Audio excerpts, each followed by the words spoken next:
If you've ever thought about why we kiss, you're probably part of a special category of people who stare blankly while walking down the street, like me. Probably more than 99% of people think of kissing as just the first solitary step toward making love, perhaps showing affection toward loved ones, or greeting a relative you don't want to kiss but your wife is giving you the look.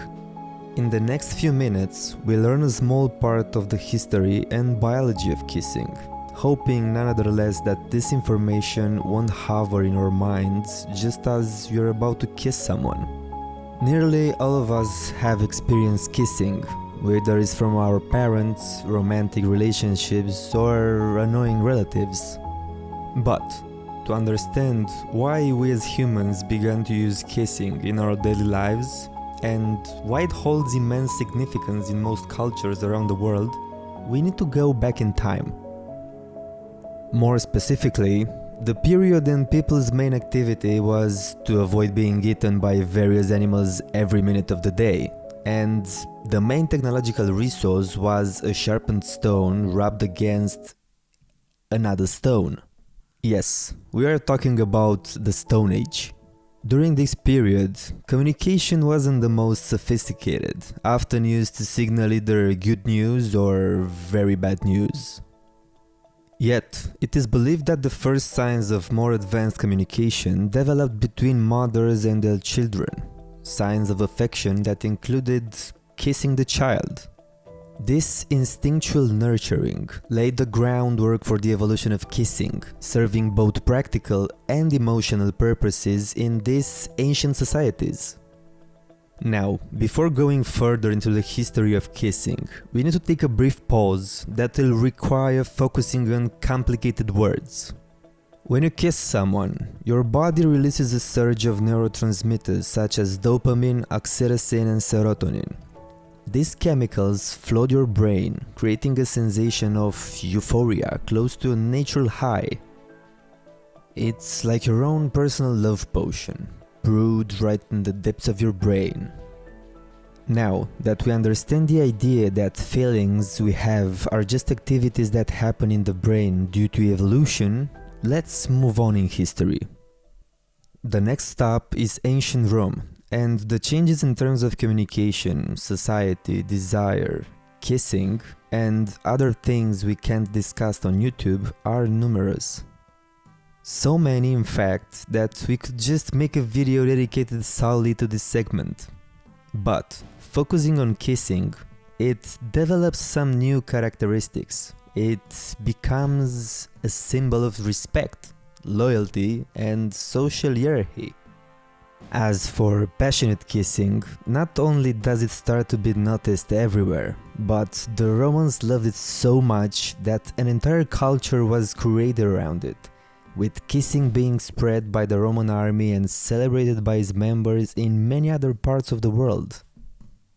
As a foreigner, either you liked and embraced Roman culture, or your head ended up at an unnatural distance from your body. And because having the head on our shoulders is one of our favorite aspects of life, almost any price to keep it becomes quite small in comparison. And now, since we've opened the subject of killing innocent people just because they disagree with certain beliefs, we are prepared to directly transition into Christianity.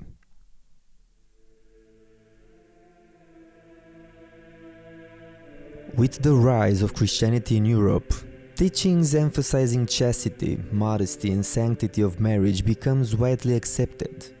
This shift in values significantly impacted expressions of physical affection, including kissing. With the rise of Christianity faith, people also experienced a significant regression in freedoms. You cannot be a true Christian unless you're purer than the purest. And when your life inevitably becomes a continuous series of questions like, it is worth risking going to hell just to kiss my wife on the street right now? The social and intimate approaches becomes quite predictable. Public displays of affection outside of marriage were increasingly viewed as improper or sinful, reflecting the influence of Christian ideals on societal attitudes. Without delving further into details, the idea is that even the most closed-minded of grandmothers will feel quite confined in this period. And if that doesn't say it all, I don't know what does.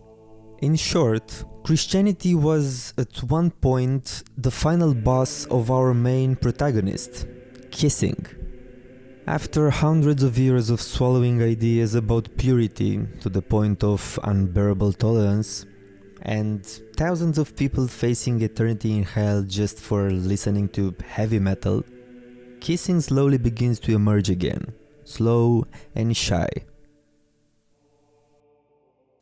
Skipping now to the end of Middle Ages and the start of Renaissance period, just because we don't want to make depressing stories the main attraction, kissing begins to say hello again in culture, initially through the portrait of divine love highlighted in Christian art. But it doesn't take long before it emerges like a brave meerkat and appears in romantic contexts in literature and art. Things seem to be returning to normal. It seems. If normal can be defined as something that once was, is no longer, but still lingers in the fabric of our souls. But don't start getting dressed in boredom-resistant suits yet, because it won't last long. To complete this whole story, we cannot skip the Enlightenment period, where it seems that the entire concept of kissing, art, literature, and liberalism in general starts to gain traction. From the timid meerkat emerging from the ground, kissing begins to wander everywhere. Not very confidently, but it's still a significant development. If we continue with the meerkat comparison, it begins to wander through the world. It starts to become even more confident, even more than your uncle's political opinions. And slowly but surely, step by step, it begins to conquer a large part of the globe. Now, after all this traveling through history, I think we deserve to take a seat, breathe a sigh of relief, and finally ask ourselves the big question. Why do we kiss?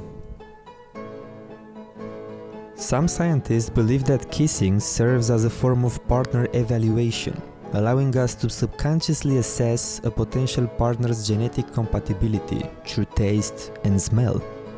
Others argue that kissing facilitates bonding and social cohesion with communities, strengthening interpersonal relationships and fostering trust. From a biological perspective, the act of kissing remains and will remain deeply ingrained in our human behavior.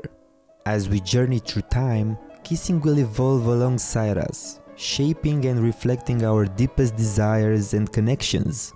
Whether it serves as a form of partner evaluation or a means of social cohesion, one thing is certain: kissing is not just a passing gesture, but a timeless expression of our humanity.